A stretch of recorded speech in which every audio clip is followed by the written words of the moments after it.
we are. We can't be anything more than that. We are a society of people who are no longer going to die, and you no longer have anemia. But there's something wrong with us, because we still get very tired, we still have the symptoms, and you shouldn't have. And I think it's for 40, 50 years that people, medical professionals, have believed that once the anemia is righted, everything's fine. And the biggest problem that I face with on a day-to-day basis is that people are still symptomatic after being treated. So what's going on? Nobody seems to know. But that's what I've been doing in the last 5 years, and certainly in the last year, is to push this onto the political and onto the medical professionals' agenda. So, what about recent developments? And by recent developments, I'm talking about the last year. There's 3 aspects. Firstly, when my previous book was published, 3 weeks later, a paper was published by Ralph Carmel and his colleagues in New York that showed that the current test to determine B12 status in patients is flawed, right? And it's horrifically flawed.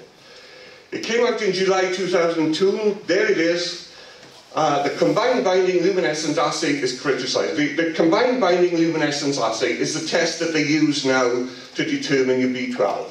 Okay? It replaced an earlier test that had been in existence for 30 years. So Ralph Carmel and Argowell, the failures of cobalamin assays in pernicious anemia. I'm not making this up. This was published. The current test is next to useless. There.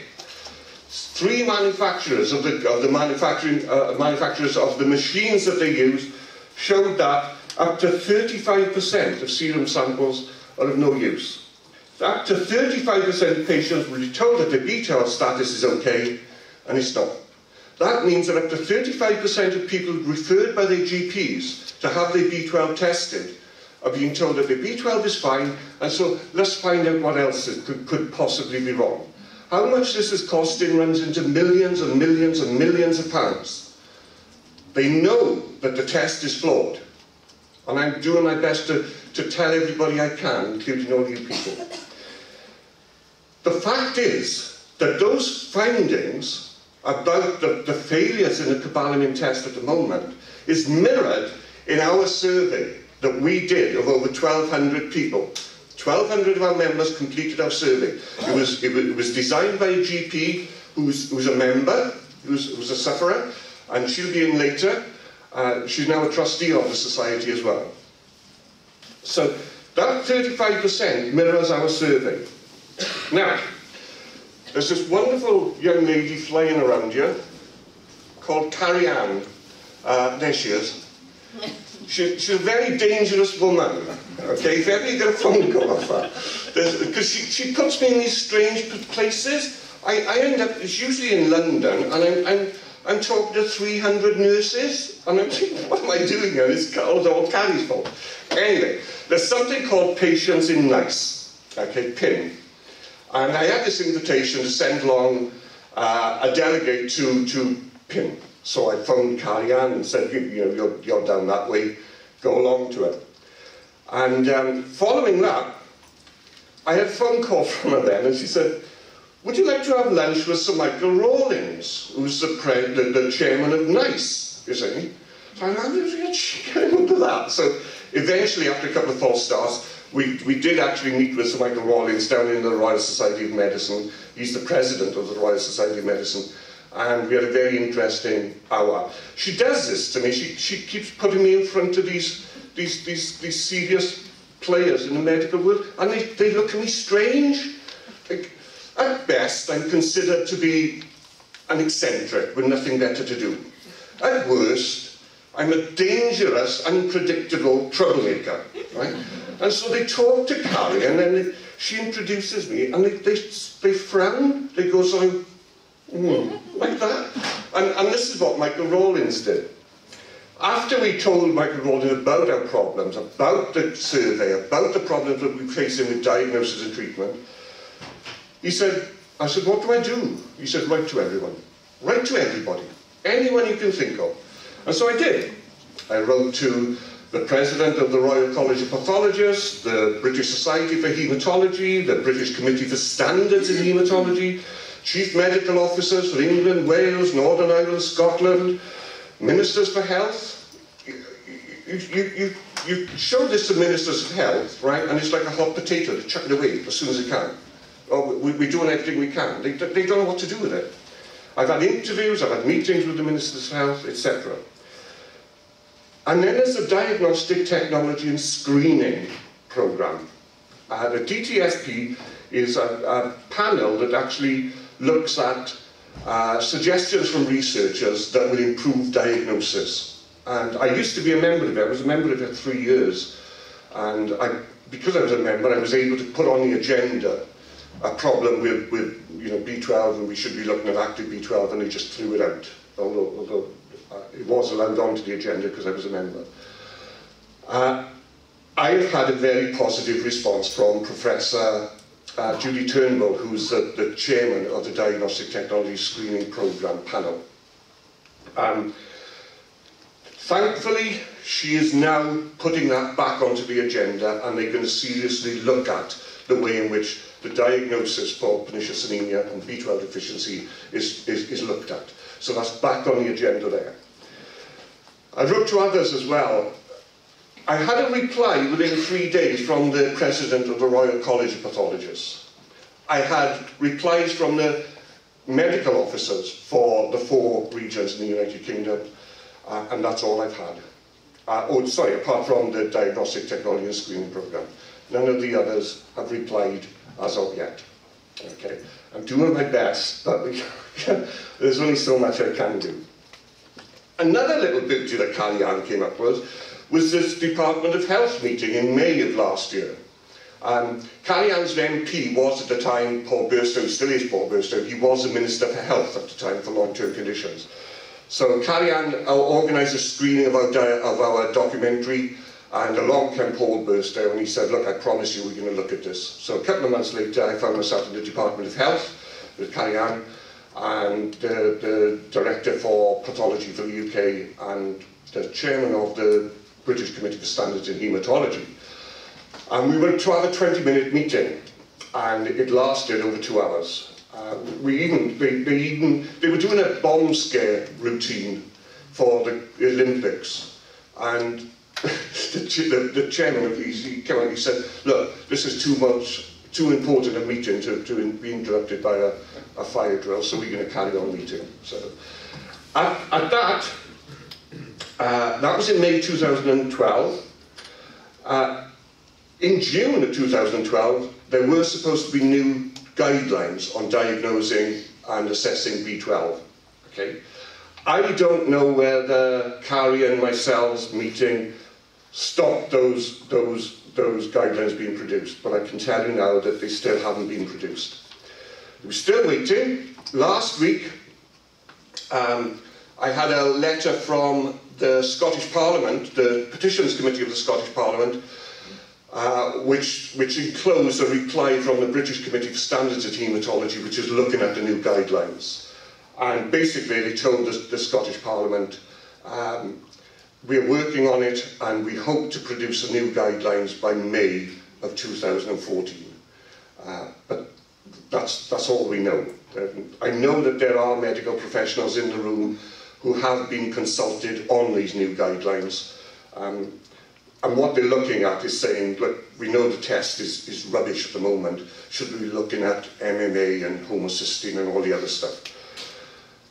But I'll keep you informed when I get around to it in the next newsletter.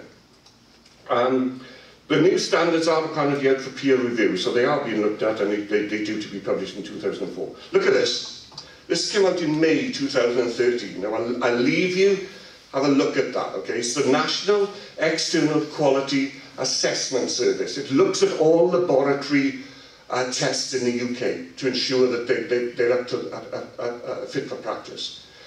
And there, they've issued this bulletin. Now, how this travels down to GPs, I don't know. I have no idea. By the way, we're on the web. This is being broadcast all over the world, and Danny is monitoring people chatting from California and everywhere. That's what the British UK NECWAS issued. okay? And it's actually saying, if somebody presents with all the symptoms of B12 deficiency, and they have nerve damage, treat them. Freeze the blood sample until we can find a better test, but treat them. Now, if you don't have nerve damage, and you've got all the other symptoms, you're not going to get treated. So you have to wait until you develop the nerve damage, and then they give you a harmless vitamin. Now, if that makes sense in a modern world, there's something wrong somewhere. Okay? So, people phone me up, and I said, look, this is on the website. This is on our website, it's downloadable, so they can take to their GP.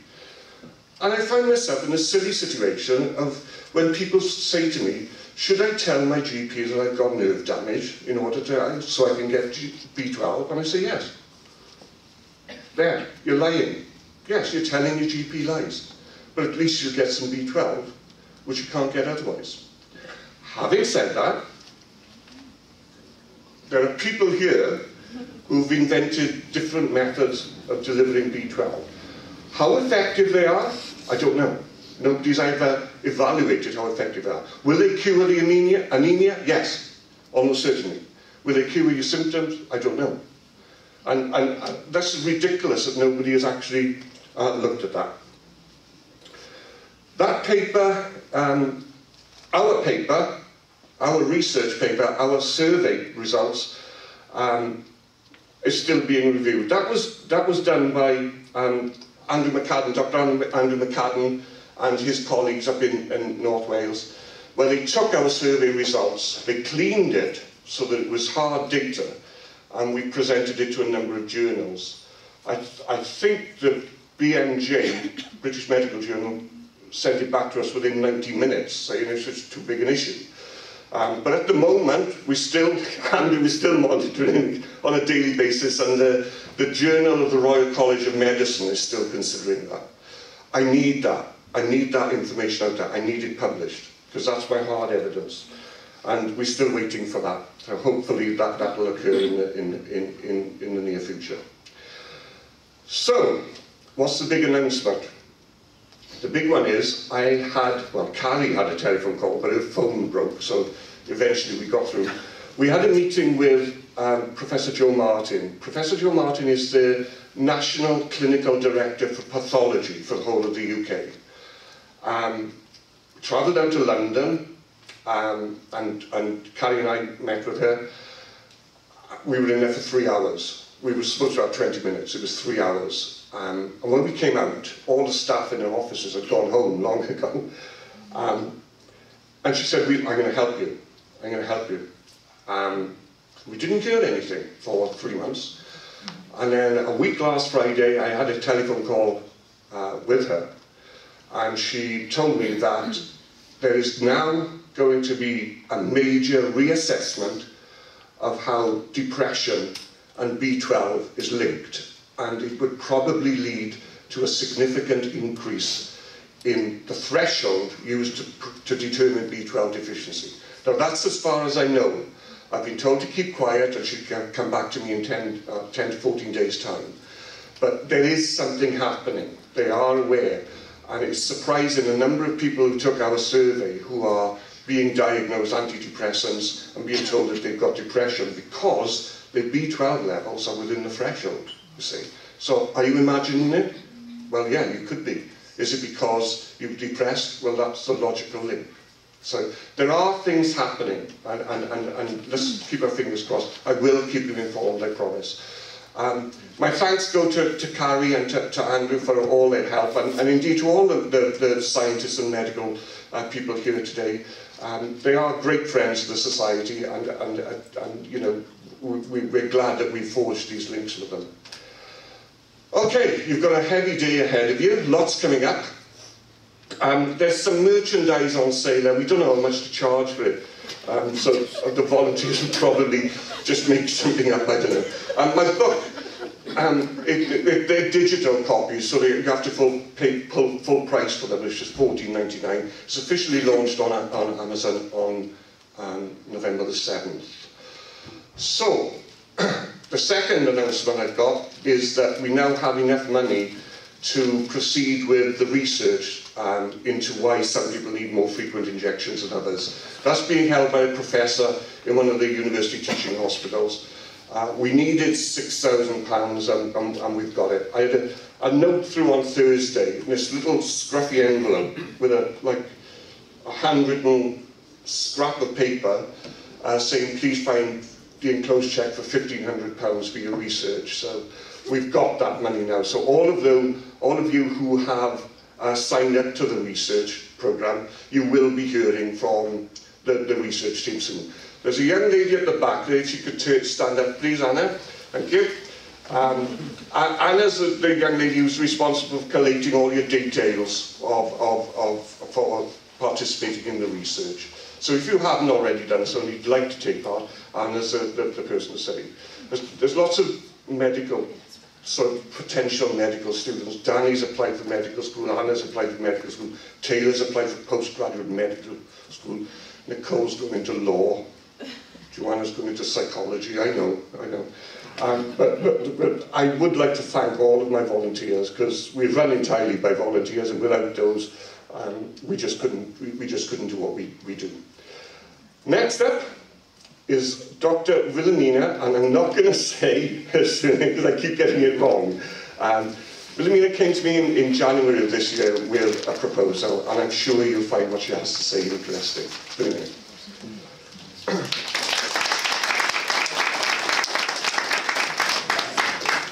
Thank you, Martyn. Full name is Willemina Rietsema, which I have to spell out 100 times a day, as you can imagine. I'm very glad. I'm a GP, and I like to make things simple because that's how I understand things. And I'm glad you have got some very much bigger minds and better minds later on in the day that can help you understand the higher mathematics of B12. I would like to start with a simple poll. How many of you have B12 deficiency? That's quite a lot of you. How many of you feel that you still have symptoms that you attributed to B12? That's an awful lot. What sort of symptoms are you having? My family were diagnosed in 1948 with Pernicious Anaemia. That was my grandmother, and my mother had it. My grandmother's 6 sisters had it. All were injected, all lived to nearly 90. And in January of this year, I was admitted to hospital with myasthenia gravis. And the first thing I said to the neurologist was, this wouldn't have happened if I was on vitamin B12. I might be wrong, I don't know. Do you still have symptoms? Oh, I'm on steroids like you wouldn't believe. Mm-hmm. Yeah. I still get muscle weakness as my injection wears off. My muscles get weak, I get very fatigued and quite breathless, and really I don't seem to, you know, when I have the injection I feel fantastic, I've got energy, I can concentrate, but as the jab wears off, my concentration goes, you know, my memory's not too hot. And as I say, the fatigue and the muscle weakness seems to be the main problem.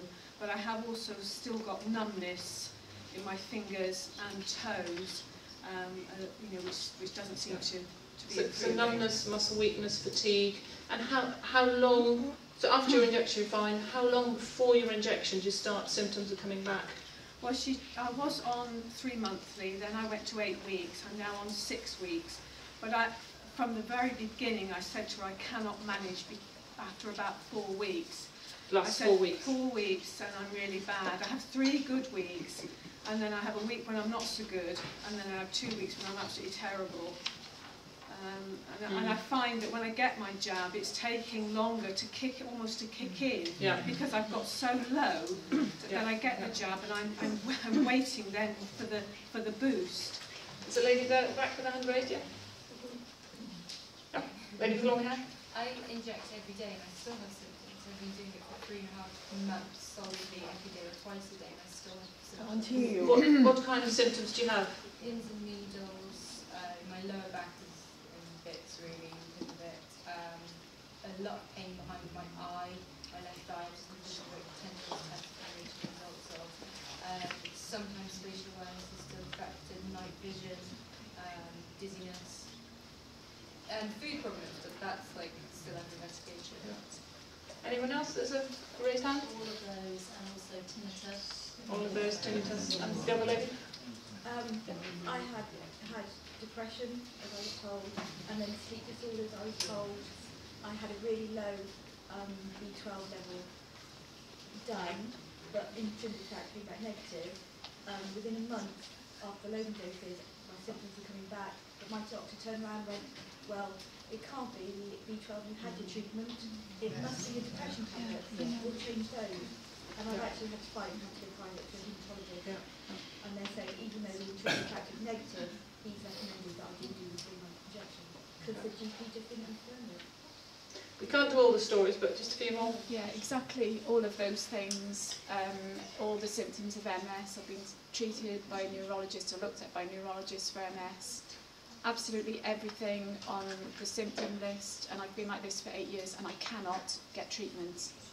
They will not treat me because they consider that my level, excuse me, at 96 is not low enough. Your level at 96 is not low enough. Yes. They have refused to treat me.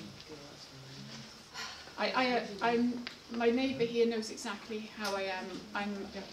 I would say I'm getting partly disabled with not being able to walk because of numbness, weakness, absolutely everything. I've watched her for the past 60, I'm getting upset. I've watched her for the past 60 years. God, it's unreal. Yes. I don't know what to do. I almost feel in tears like you. I don't know what to do for her. Yeah. And she's 50 today. Yeah. 50 today. Happy birthday. No. Another hand. The gentleman. Let's have a gentleman.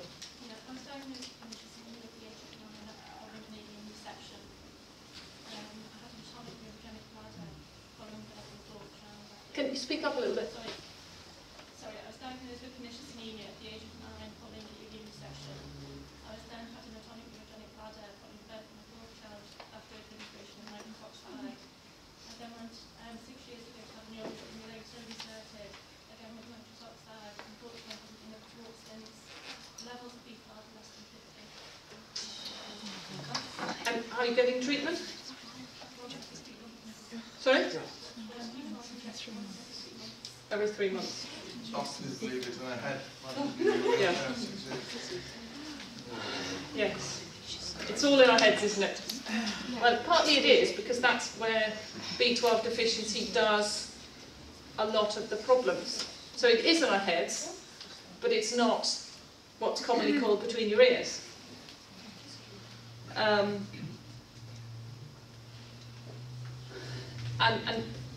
I've heard a lot of that from Martyn, and now that I'm starting sometimes to ask patients, they do say, yeah, it used to be 1 week before the next injection, now it's 3 weeks, and it's getting longer. And the question, of course, is what's going on here? And we don't know everything about this. We had a discussion with some better minds than myself last night. It could be that while people are deficient, some damage is done that you can't repair anymore. That's possible. But certainly people who say, I get symptoms before my injection is due, that's not long-term damage because it's reversed by the injection. She just doesn't get them often enough. So part of it is about dose, i.e. how much you get and how often you get it. And maybe we do need to revise the dose. It sounds as though we do. Might it be about the route? Is there any difference, we don't know, between taking tablets or between having it in your bum or having it, or shoulder, wherever you get it, in the muscle or in the vein? Does that make a difference? We don't really know because nobody's tested it head to head as far as I know. Please correct me if anybody does know. Is it better to get daily tablets, injections than every 3 months? Somebody said to me, well, you can't eat for 3 months, so why should you have B12 for 3 months in one go? And is it something about the form? There's different forms of B12. Is there something between the forms, between the different sort of molecules? And Dr. Wild's going to tell us about that later on, so I won't mow the grass from under her feet, as we say in Holland. But we need to find this out. Now, we can only do a little bit. What I propose to do is to get people who've had only B12 injections for the past 2 years and to give them oral B12 and see what happens. See if it deals with some of these symptoms. So we need to do a lot more work about a research proposal, getting ethics approval, etc., getting somebody to donate us the tablets, which I'm working on. But I hope not too long that before we can start doing this and start seeing whether there is a better way. And why should otherwise healthy people... I don't regard myself as unhealthy for having to wear these, although it is a problem. It's a refraction problem on my eyes. But the eye is healthy. It's doing its job. It just needs 2 pieces of glass in front of it. People with B12 deficiency, their bodies are healthy, or as healthy as they would otherwise be. They just need a bit of extra B12. That's my vision. Another problem, of course, could be that you have other things. So you might be B12 deficient and also have myasthenia gravis, low back problems, and some people will also have depression, because that's life. We all have different things, but we need to find out which is which and not call it depression when it actually is B12 deficiency.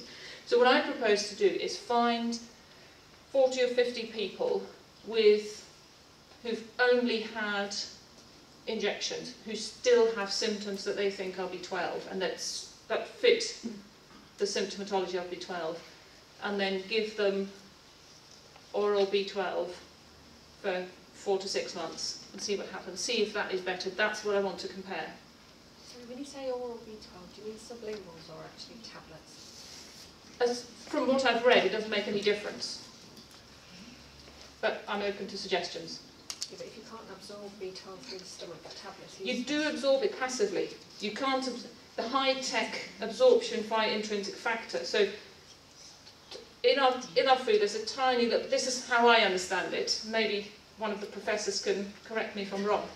In our food, there's this tiny little bit of B12, and in order to catch that, this tiny little bit, the stomach makes intrinsic factor that gobbles it up and then presents it to the last bit of the small bowel, and together they go in. That's the high-tech bit. Now, if you don't have intrinsic factor, or you don't have other stuff, then that doesn't work and you get deficient. But if you swamp the system with a very high dose, like 1,000 micrograms, the food has about 6 to 10 micrograms, you get 1,000 or more micrograms of B12. Some of it, about 1%, is absorbed passively without that system. So it just trickles through and it gets in.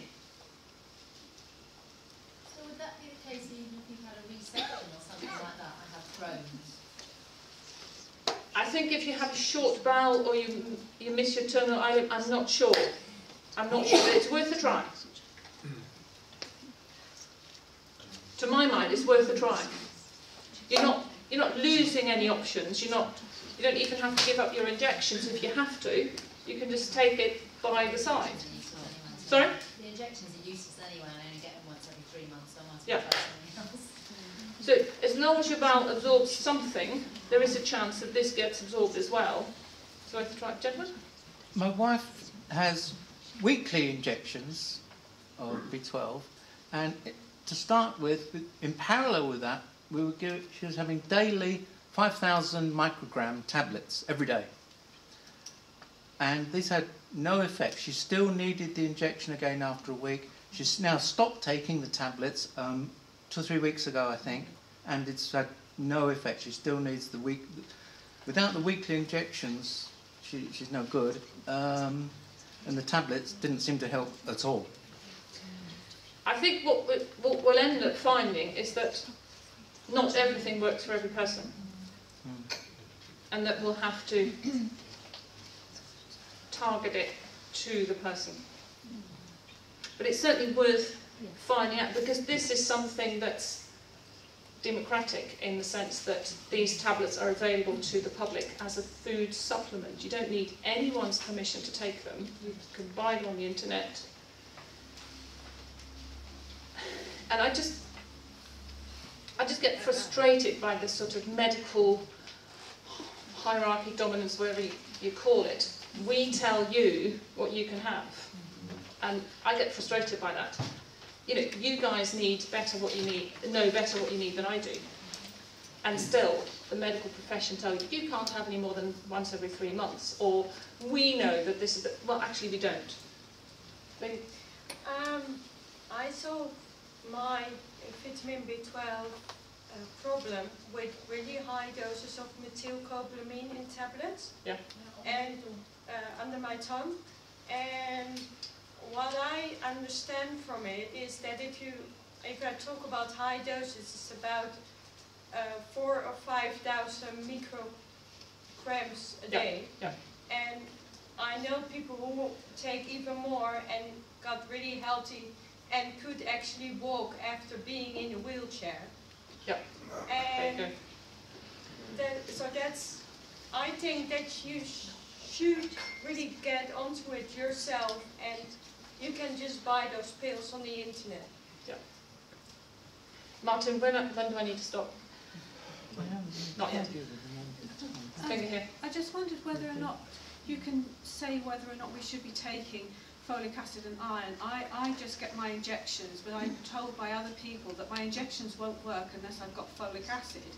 But these things are not being tested, and we don't know what amount of folic acid to what amount of B12. And obviously this will affect you if you're taking tablets or injections.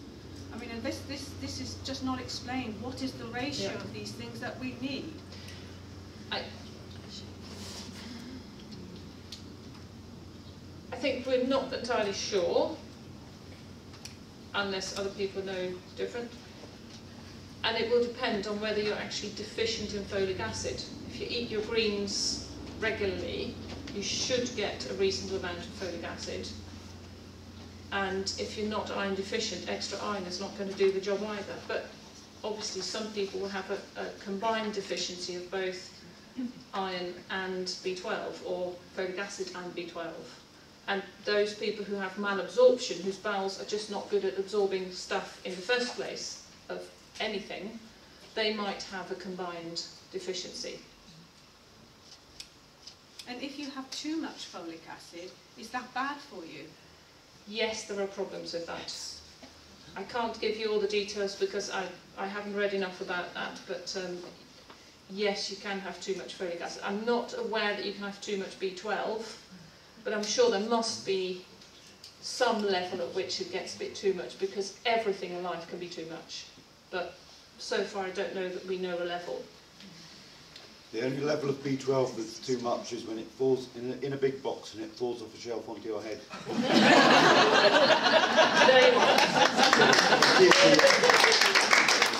It is the only nutritional substance that there is no upper limit.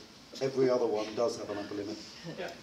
It is important that folic acid is also supplemented if they are folic acid deficient.